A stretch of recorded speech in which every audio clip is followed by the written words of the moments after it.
Om Agana Timanandasya Gananjana Salakaya Chaksur Militam Yena Tasmai Shri Gurave Namaha Shri Chaitanya Manovishtam Stapitam Yena Bhutale Swayam Rupa Kadamayam Dadati Swapadantikam Vandeham Shri Guru Shri Yuta Parakamalam Shri Gurum Vaishnavamscha Shri Rupam Sagrajatam Sahagana Raghunatam Vitam Tam Sajivam Sadvaitam Savadutam Vrijana Saitam Krishna Chaitanya Devam Shri Radha Krishna Padan Sahagana Lalita Shiva Sakans Vitamscha Hey Krishna Karna Sindho Dinabando Jagatpate Gopesha Gopika Kanta Radha Kanta Namostute Tapta Kanchana Gaurangi Radhe Vrindavaneshwari Prishubhanu Siddhadevi Pranamami Hari Priye Vancha Kalpa Trivyascha Kripa Sindhu Vyevacha Patitanam Bhavanebhyo Vaishnavebhyo Namo Namaha Shri Krishna Chaitanya Pranityananda Shadvaiti Gadadhar Shivasati Gaur Bhaktivinoda Hare Krishna Krishna Krishna Hare Hare Hare Rama Rama Rama Hare Hare Om Namo Bhagavate Vasudevaya Om Namo Bhagavate Vasudevaya.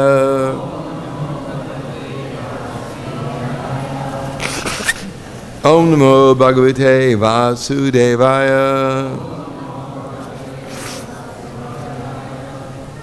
So we're reading from the Srimad Bhagavatam, Canto 9, Chapter 6, the downfall of Sabari Muni. And we're beginning with text number 28.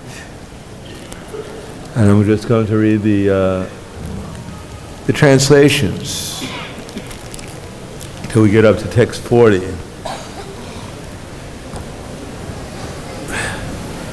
When the Brahmana got up from bed and saw the water pot empty, they inquired who had done this work of drinking the water meant for begetting a child. So apparently one king, those who haven't been here, he and his wives retired into the forest, and they were anxious to begin a son, and somehow or another the sages, being compassionate upon them, the brahmanas, did a yagya to satisfy Indra in order to get a son. And the yagya resulted in a glass of water. And apparently the king, being thirsty one night, got up and he was in the arena of sacrifice and he drank the water. It's called an energized water.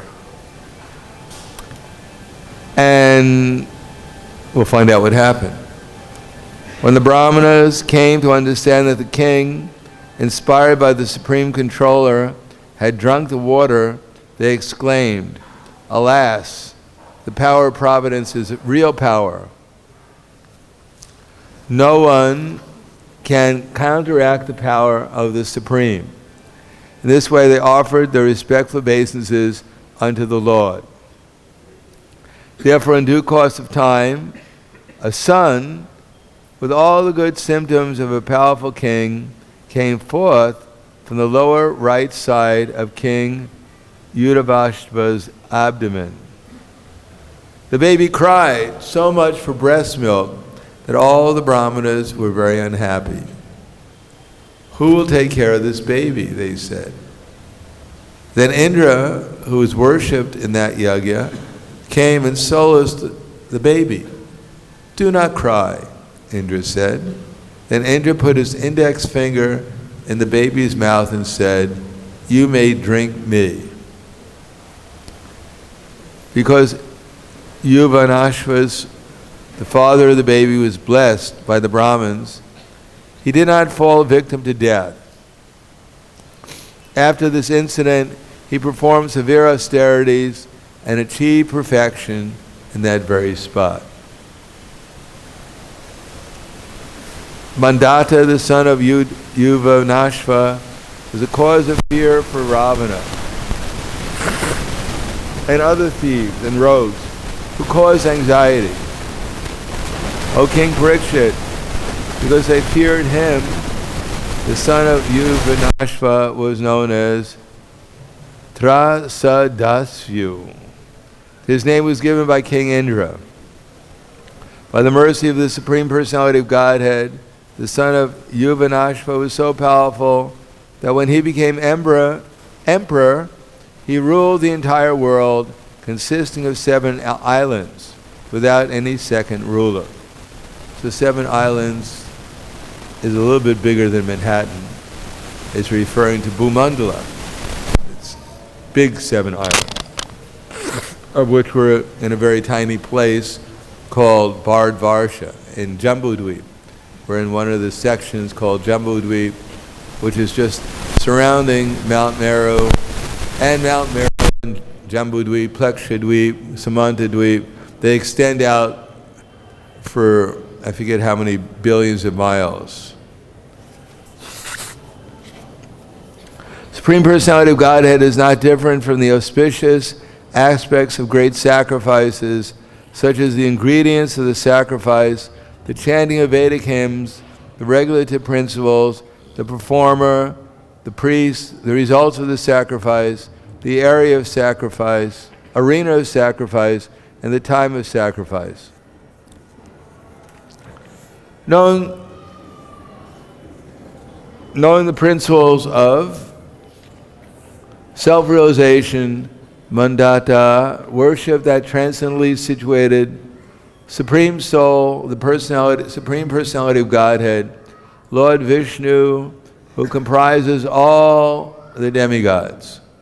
He also gave immense charity to the Brahmanas, and thus he performed yajna to worship the Lord. All places where the sun rises on the horizon, shining brilliantly, to where the sun sets, are known as the possession of the celebrated Mandata, the son of Yushvanasva. And who is Mandata's son that we know from the Krishna book? Narayani, who is Mandata's son? Who did Krishna meet in the cave? Was that? Muchakunda, yes. Muchakunda. Mandata begat 3 sons in the womb of Bindumati, the daughter of Shashi Bindu. These sons were Purukutsa, Ambarish, and Muchakunda, a great mystic yoga. These 3 brothers had 50 sisters who all accepted the great sage Sambari as their husband. So now we're up to the text 40. And the second half of it is on the board. So we'll just go, actually I'm not even going to read this. We're just going to read the translation, the purport. Sabari Rishi was engaged in austerity deep in the water of the river Jamuna when he saw a pair of fish engaged in sexual affairs. Thus he perceived the pleasure of sex life, and induced by this desire, he went to King Mandata and begged for one of the king's daughters. In response to this request, the king said, "O Brahmana, any of my daughters may accept any husband according to her personal selection." Purport. This is the beginning of the story of Saubhari Rishi. According to Vishwanath Chakravarti Thakur, Mandata was the king of Mathura, and Saubhari Rishi was engaged in austerity while submerged deep within the river Jamuna. When the Rishi felt sex desire, he emerged from the water and went to King Mandata to ask that one of the king's daughters become his wife. Namo Vishnu Padaya Krishna Prasthaya Bhutale Srimate Bhaktivedanta Swami Namane Namaste Saraswatam Deve Gauravani Pracharane Nirvishesha Srinivadi Paskatya De Satarne.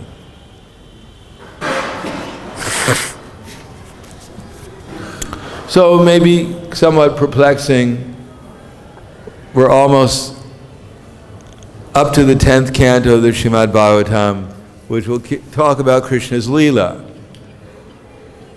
And in the 9th canto, there are so many different activities that do not appear to be appropriate for the Srimad Bhagavatam, in the sense that we have one prince falling in love with a Apsara, Urvashi, becoming so much overwhelmed with love and lust for her that he went practically crazy.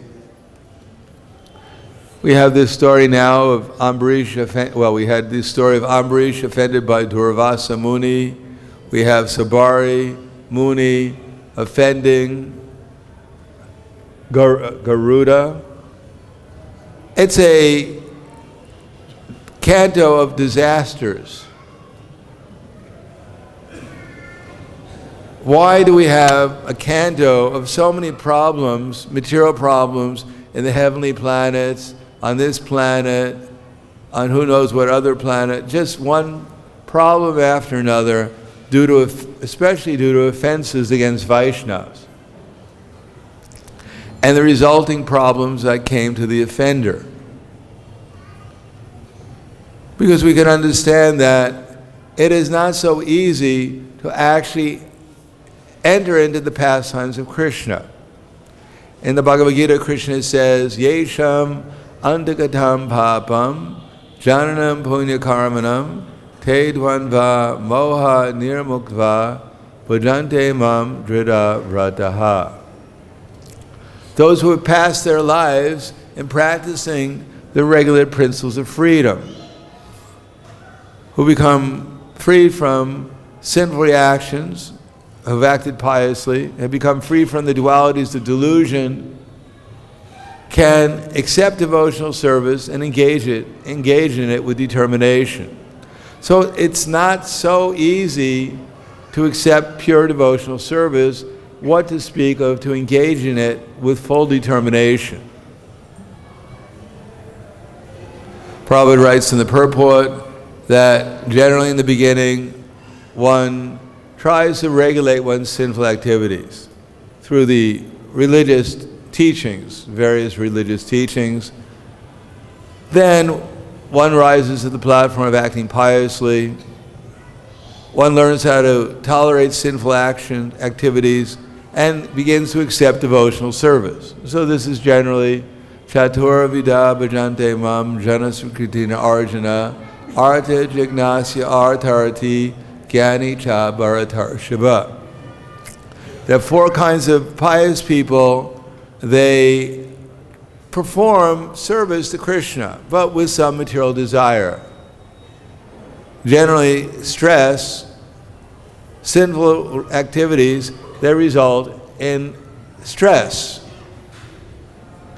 And therefore, many people, like in the case of Gajendra, approach Krishna not knowing very much about Krishna, not really caring very much about Krishna, but interested that Krishna will be able to free, or Gajendra was thinking maybe Krishna can free me, or Vishnu can free me from this problem I've developed in my leg.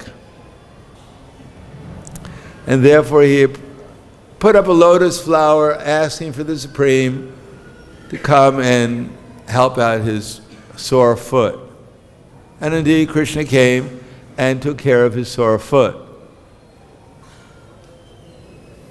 Prabhupada was on a train one time, and with his disciples, and some of his Indian gentlemen wanted to come into the car to get their blessings from Srila Prabhupada, although the disciples did not allow that. But somehow or another, they caught Prabhupada's eye, and Prabhupada felt obliged to invite them to come into his train car. And so Prabhupada asked them, "So what can I do for you?" And they folded their hands and said, "Swamiji, we want your blessings." So Prabhupada said, "Oh, what kind of blessings do you want?" So one man said, "Well, my foot, I have this wart on it. I cannot cure the wart. I need your blessings." Another said, "My daughter, I have to get her married. I don't have enough money. Please give me your blessings." So Prabhupada pointed to the saffron cloth of his sannyasis and said, "This is my blessings." And the Indian gentlemen folded their hands together and said, "Swamiji, you look very tired. We don't want to bother you. Maybe we'll come back for your blessings later." And no more Indian gentlemen asking for blessings. So generally people are trying to get free from stress in this material world, especially old age, disease, and death. The whole material world is seeking refuge out of death. And those who can actually get some relief from their material problems, then they seek some material comfort, like Dhruva Maharaj. He wanted a kingdom greater than that of his great-grandfather. And those who get free from such distress, feel some material comfort, they want something even better. They become jignasu or inquisitive, like the sages of Naimisharanya. Is there a better place to enjoy than this material, temporary earth planet? Maybe the heavenly planets we could enjoy, maybe on Brahmaloka, maybe mystic power. Where is the real happiness we're looking for? And ultimately the Brahmins say the real happiness is become Brahman, become Brahman. But this is all within the material sphere. In order to enter into the spiritual sphere, we have to tolerate not only the painful aspect of material existence, but even the so-called pleasurable aspects of material existence. And both the painful and the pleasurable aspects of material existence are described in the 9th canto. From this earthly planet up to the heavenly planets, the possibilities of enjoyment, and how often the problems arise out of Vaishnava aparad, Bhayam dvitiya binaveshitasya, isharabatasya viparyo smriti. As soon as we turn our face away from Krishna, then at once we become Krishna's competitor. Maya will make us Krishna's competitor. And the result of all of this is we become full of anxiety. Because when we accept this body as the supreme, then we have a problem. Namely, our supreme worshipable deity, this body, is going to die. Sorry for the bad news. That everyone's going to die. If you want to find out your future, how much progress you're going to make in the material world, and what will be the result, all you do is have to look at your palm, and this will tell you everything. Everyone can look at their palm.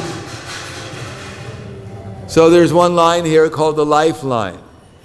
It starts between the index finger and the thumb, and it goes down. So everyone can look and see. It goes down, down, down, down, and what happens at the end?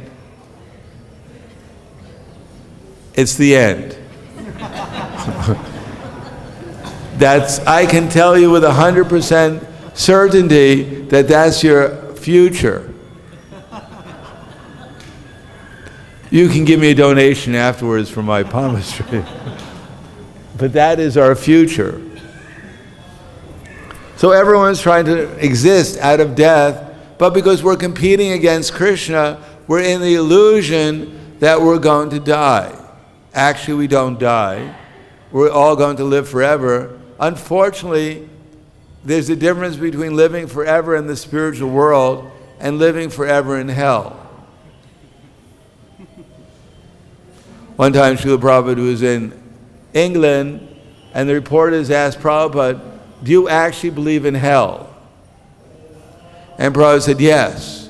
He said, "England is hell."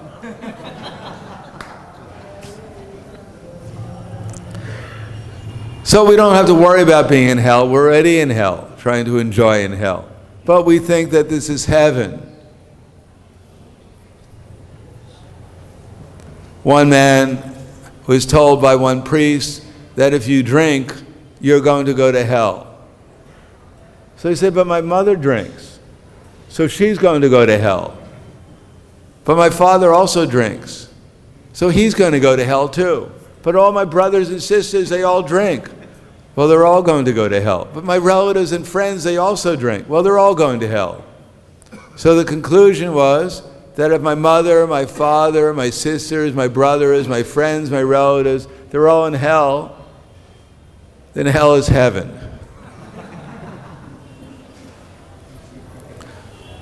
But this ninth canto is meant to discourage us from seeking happiness in the material world, and in the midst of that, as a result of that, offending Vaishnavas, or ultimately offending Krishna, becoming Krishna's competitor.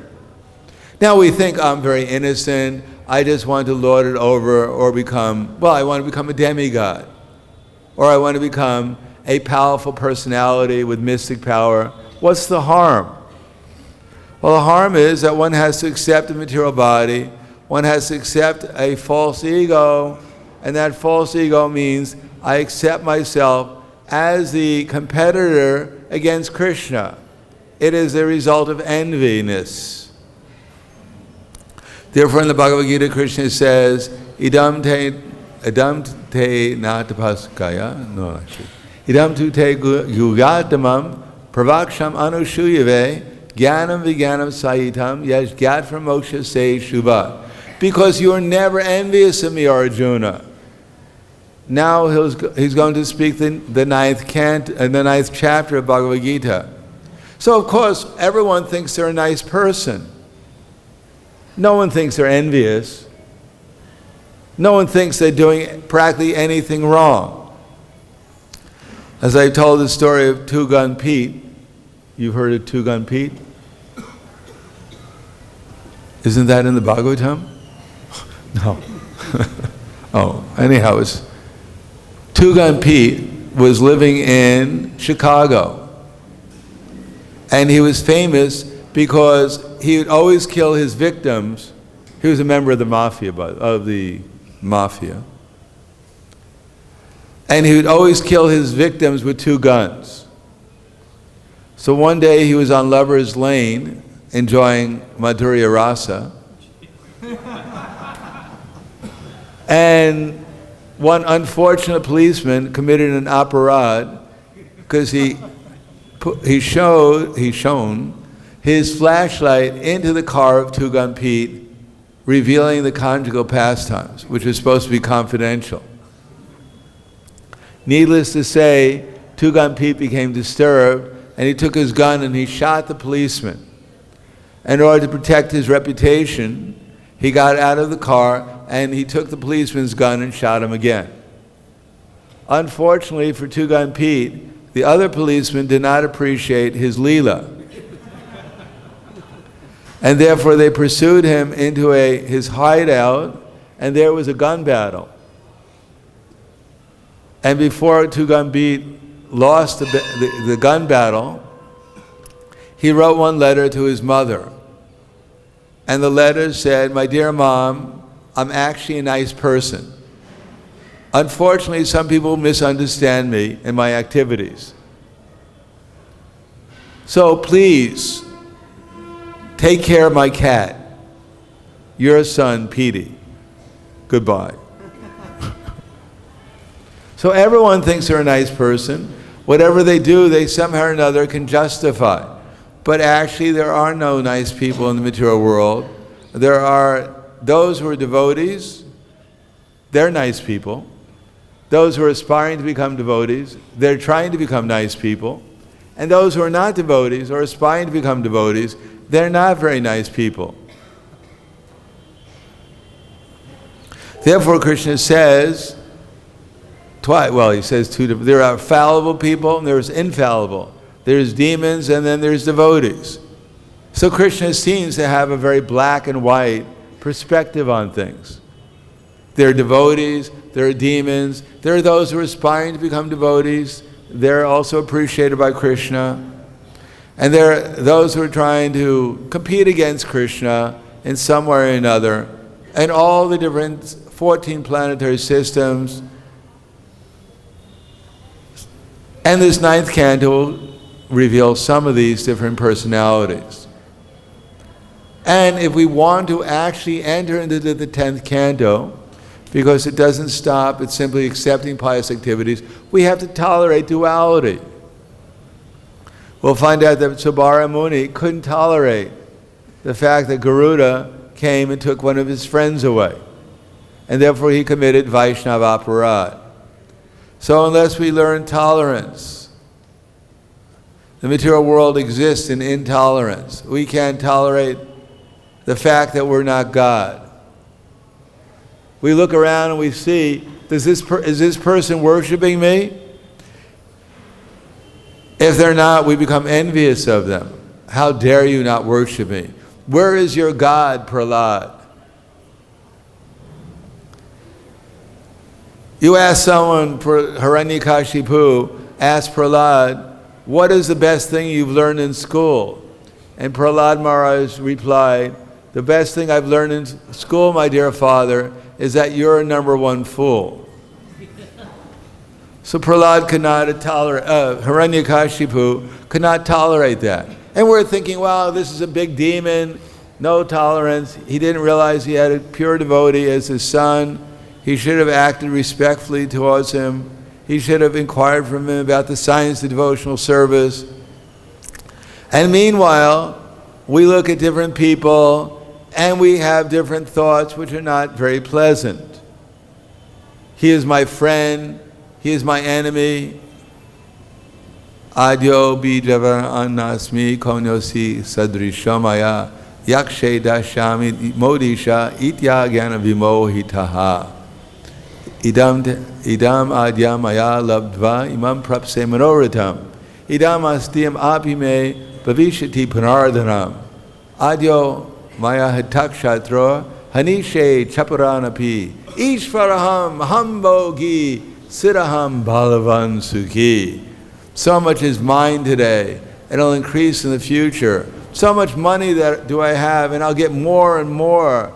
He is my enemy, and I have killed him, and my other enemies, you'll also be killed. I am the Lord of everything. I am perfect. I am powerful, and I am happy. I am surrounded by rich and aristocratic relatives.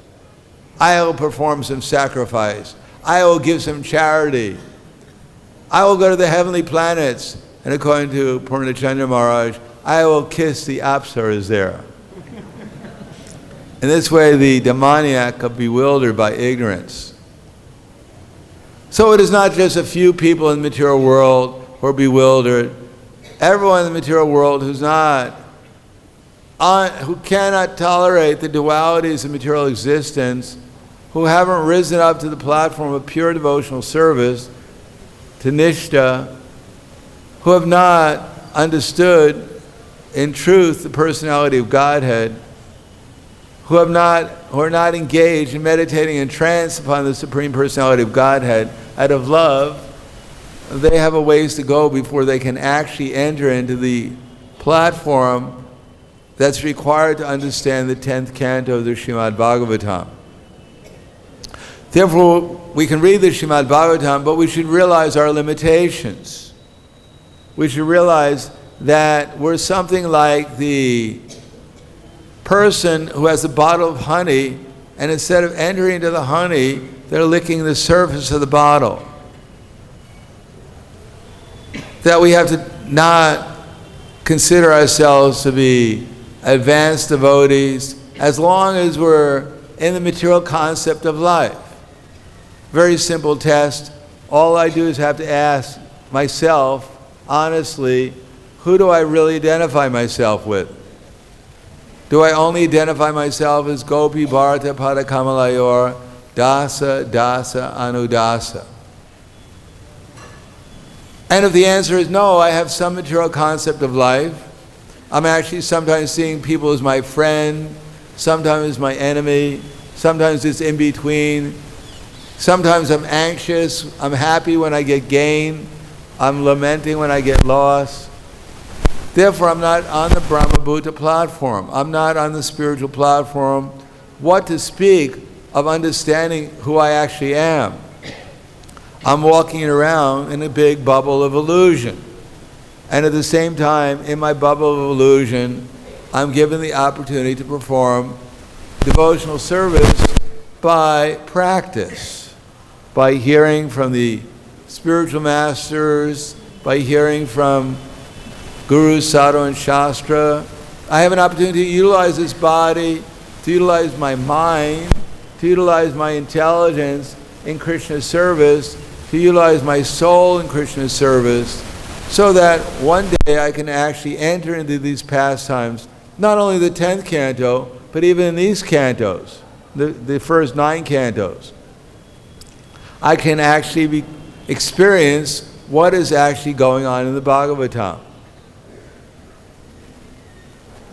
In the first canto, it said that Narada Muni has kindly appeared in the pages of the Srimad Bhagavatam. You're going to sit right in front of that, Mataji.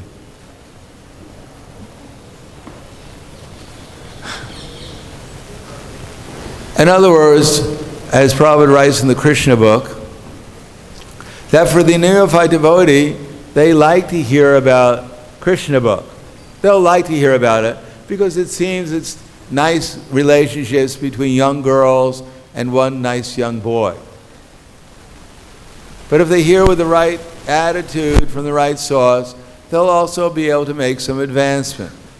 On the other hand, those who are Madhyama Adhikari devotees, those who are actually serious, well, we should say those who are beyond the material modes of material nature and practicing devotional service out of love for Krishna, in cooperation with Krishna's devotees, and with compassion for innocent people, and a distaste, or for those who are not, who are averse to Krishna, a distaste for those who are adverse to Krishna, then for them, hearing Srimad Bhagavatam, they become enlivened and enlightened.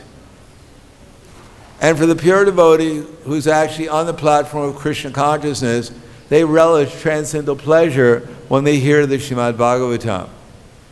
Tushanti cha, ramanti cha. So devotional service, this Bhagavatam, is not just an intellectual exercise. Krishna in the Bhagavad-Gita says he's the source of everything. It's not easy to be the source of everything. Even with practice, we can't become the source of everything.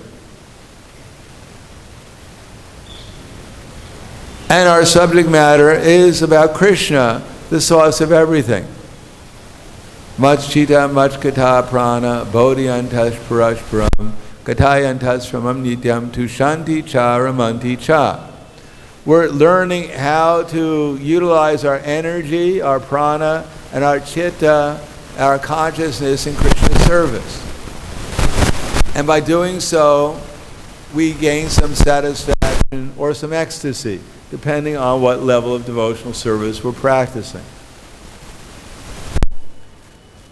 And if we actually get some benefit from hearing Srimad Bhagavatam, then the result should be, then we should try to become more steady and more enthusiastic in our devotional service. That means we have to give up these conceptions of hankering and our attachment to hankering, lamentation, which result in seeing friends and enemies and so many varieties of personalities in this world, and not seeing within Krishna and the soul, and therefore not rendering service to either Krishna or the souls in this world. if we don't render service to Krishna and to all the living entities in this material world, it means that we're envious. And as long as we're envious of Krishna and the other living entities in this world, we cannot enter into pure devotional service. We cannot become happy. We cannot become free from hankering, lamentation. We cannot become equally minded, and therefore we remain on some level on the material platform.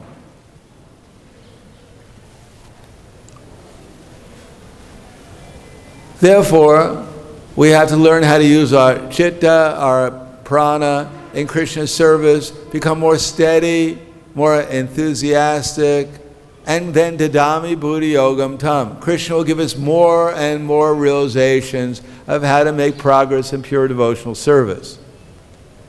And ultimately, tesham eva nukam paratam. Krishna will become compassionate to us. Not because we're great devotees. He'll become compassionate because we actually become humble.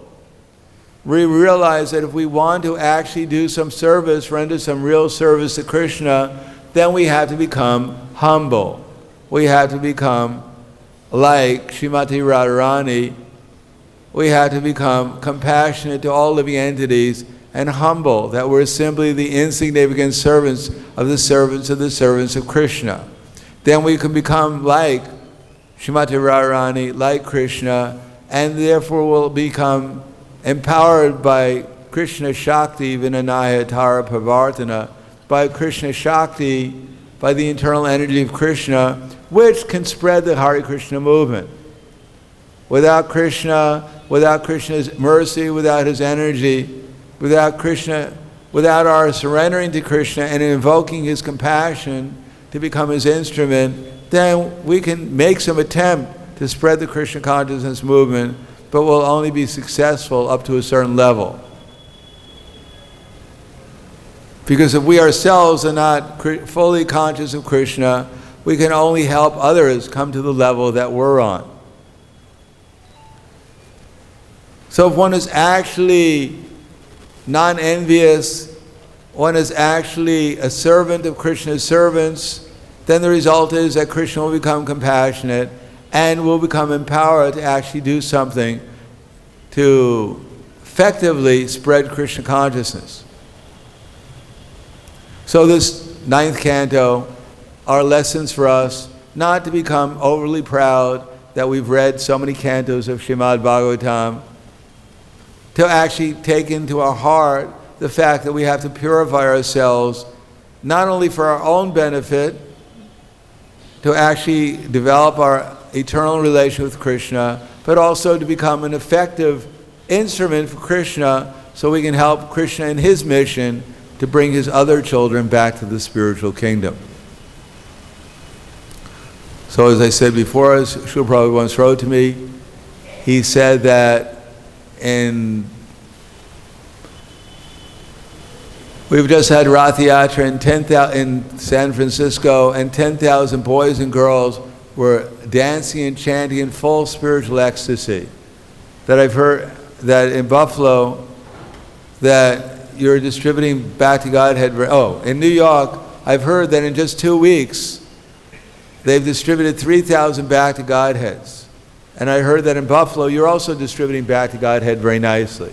So please continue in this way, and your success in life is assured. As Krishna sees that you're helping to bring his other children back to the spiritual kingdom, then he'll bestow all his blessings upon you. That Krishna is never ungrateful for our efforts to serve him, rest assured. So we have to try to make progress ourselves, and at the same time, try to become an instrument for Lord Chaitanya Mahaprabhu's mission under the guidance of Srila Prabhupada, so we can actually do something for our benefit and for the benefit of the suffering conditioned souls in this world.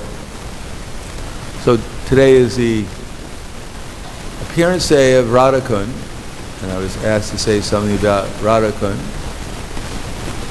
So it's nice hearing these pastimes, and we should learn how to hear the pastimes. As a matter of fact, we should learn how to hear so we actually experience. Because, as I said, Krishna consciousness is not just for some intellectual knowledge, it's actually meant for experience.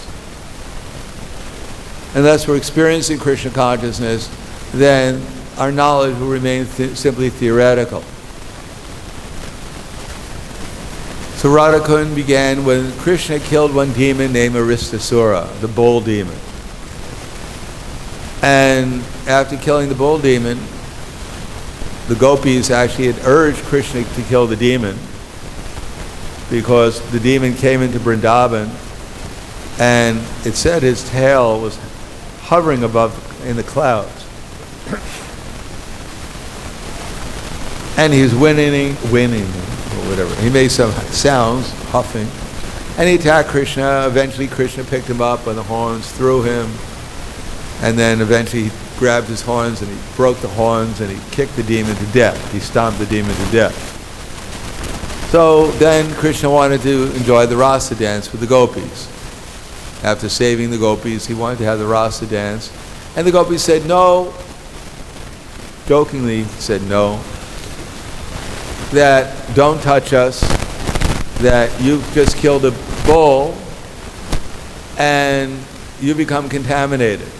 So we don't want you to touch us or associate with us. But Krishna said that I killed the bull, but he was a demon. The gopis said, well, it doesn't really matter. He was in the form of a bull, and therefore you killed a bull. Therefore you become contaminated. So Krishna jokingly said, so what do you want me to do? So the gopis said, you should go to all the sacred rivers in this world, in the universe, and you should bathe. And after you bathe in these sacred rivers, then you'll become purified, and we can then engage in pastimes with you. So Krishna said, well, that's going to take some time. So he put his heel into the ground, and he told all the sacred rivers to come from the universe. So all the rivers came, Saraswati, Jamuna, Sindhu, Kaveri, all the sacred rivers in the universe came. And the gopis said, well, how do we know that these are actually the sacred rivers? Because they came in their personified form. So Krishna kicked a little bit more dirt, and they formed a nice big hole in the ground. All the sacred rivers entered into the ground. And Krishna went and bathed himself in what became known as the ISKCON, and then said, the gopi said, all right, you're pure, but Krishna said, well, I can't really dance with you because you're all impure, because you took the side of a demon, therefore you've all become contaminated. So what to do? So Radharani said, all right, we'll bathe in the sacred river Manasagangi. We'll bring that sacred river here. So in the place where the Aristasura hoof had entered into the ground, the gopis dug out with their bracelets, they dug out a hole which was equal to the ISKCON. So Krishna was quite surprised they could dig such a big hole in such a short time. And then they were going to line up all the way to Manasaganga and bring the water from Manasaganga. Previously, Krishna had brought the Ganga there in order so that Nanda Maharaj and the other residents of Vrindavan didn't have to go so far away to bathe in the Ganges. So in order to save the gopis and Srimati Radharani the endeavor from trying to bring all this water from such a far distance, he said all the personified rivers came before Srimati Radharani. Or Krishna suggested, well, why don't you just all bathe in my kund? They said, no, it's contaminated with your sinful reactions from killing a bull.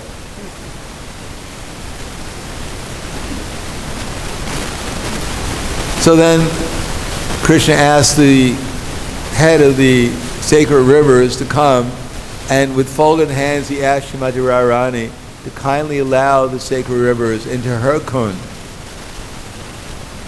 so that they would get the blessings of having her association of her friends. So out of compassion for the sacred rivers, Srimati Radharani agreed, and the sacred rivers broke the barrier between Shaimakund and Radhakund, and they all enter into Radhakund, and all the gopis, they bathed there, and then Krishna had his rasa dance. So today is the appearance day when Shaimakund was created and when Radhakund was created. The last part of my talk is I'm supposed to read from the third verse of the Dhammika Rastika prayers.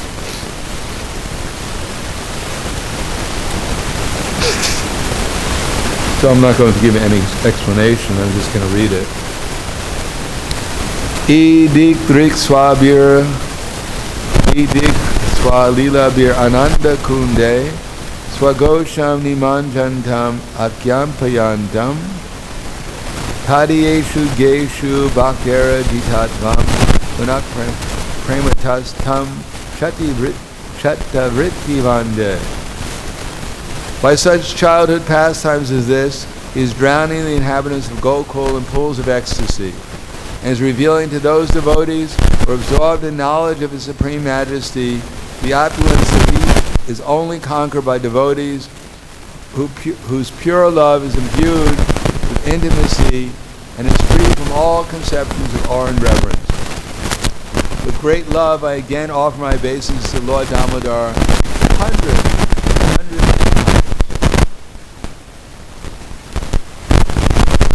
Again, the purport of my class is that one way or another, we should understand our actual position in the material world, our fallen position, and do something to help ourselves become elevated.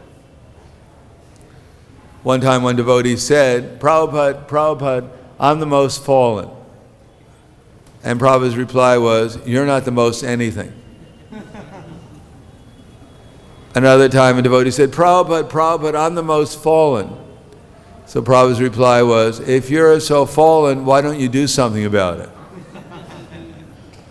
So we should recognize the fact that we're fallen, and in a humble way, in the association of devotees, hear from them how to practice devotional service with more determination, more steadiness, more enthusiasm, more care and attention, and gradually make progress to get the mercy of Krishna, so we understand what is actually the science of Krishna consciousness, and we can develop compassion for ourselves and all living entities, and become a sincere servant of the servants of Krishna.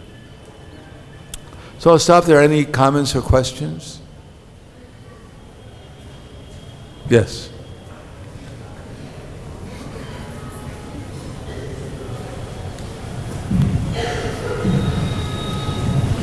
Arjuna was explaining to Krishna, or not complaining, but he said that these sinful activities are almost enforced upon us. That we're forced to act sinfully. So if one is being forced, then how can we blame? Well, we can be blamed. Ultimately, Krishna doesn't conclude, as Arjuna said. He said that there's a way out. He said, Tasmat tvam indriyanyado niyamya bharatarshava papmanam prajihiyenam jnana vijnana nashanam. Well, he says a lot of things. First he says, we're being the covering, potency, aviyatmaka shakti and prakatmaka shakti, the forcing potency of Maya. They're our enemy. And they are situated in different places in the body. And they arise generally out of our acceptance of false ego. We don't have to accept our false ego. We can regulate our senses by Guru, Sadhu, and Shastra, and therefore utilize our intelligence ultimately to connect with Krishna in bhakti-yoga. And if we do that, then gradually the force of material nature will diminish, and the force of the spiritual energy will increase, and therefore we'll become liberated, and we won't be bothered by this problems of material existence. So it's up to us. If we accept devotional service in Krishna consciousness and try to tolerate the dualities of material existence, we can gradually rise up to the platform of pure devotional service. And if we don't do that, if we're not interested in that, or we don't have the intelligence how to do that, then we have to remain being like a ping pong ball, being battered back and forth by the material energy. That's up to us what we want to do.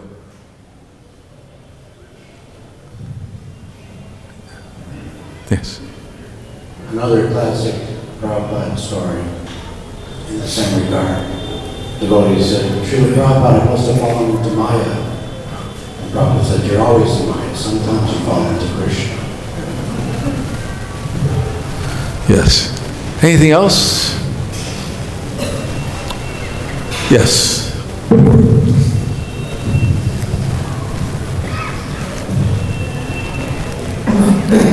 So Bhagavad operated Garuda.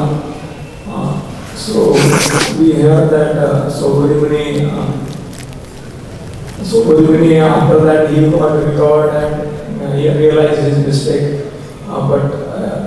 For Vaishnava offense, we have to approach Vaishnava. Then we will be forgiven. So is it Bhagavad-Gita approach Garuda for his offense? Forgive me or something like that. Just like Amrish Maharaj. Durvasa Muni approached Amrish Maharaj. So is there incidents like this? How is it forgiven? Because we hear that Sobari Muni went back to body. No, well, I don't know if Sobari Muni, yeah. In any case, he suffered the sinful reaction of cursing Garuda. So whether he personally asked, just like Durvasa Muni, the Sudarshan Chakra was chasing him and was going to burn him. Now, if the Sudarshan Chakra would have caught up with him and burned him, he would have gotten free from the sinful reaction, at least partially. But it didn't happen. He took a more pleasant route. He asked for forgiveness. Now, Sabari Muni had to suffer the sinful reactions of cursing of Garuda, and when those sinful reactions diminished, then he came to his senses again. Prabhupada gives the example, just like, for instance, if a murderer kills someone, then the state should kill the murderer, and then he'll get free from his sinful reactions. So much so that he doesn't have to necessarily suffer the sinful reactions of his murder, of his killing someone. Now, the murderer didn't personally probably go to the person he murdered, said, I'm sorry. But he had to suffer by being killed, and therefore that's a way of getting free from the sinful reactions. Thank you very much. Grantaraj Srimad Bhagavatam ki jai. Srila Prabhupada ki jai. Gaur Premanande.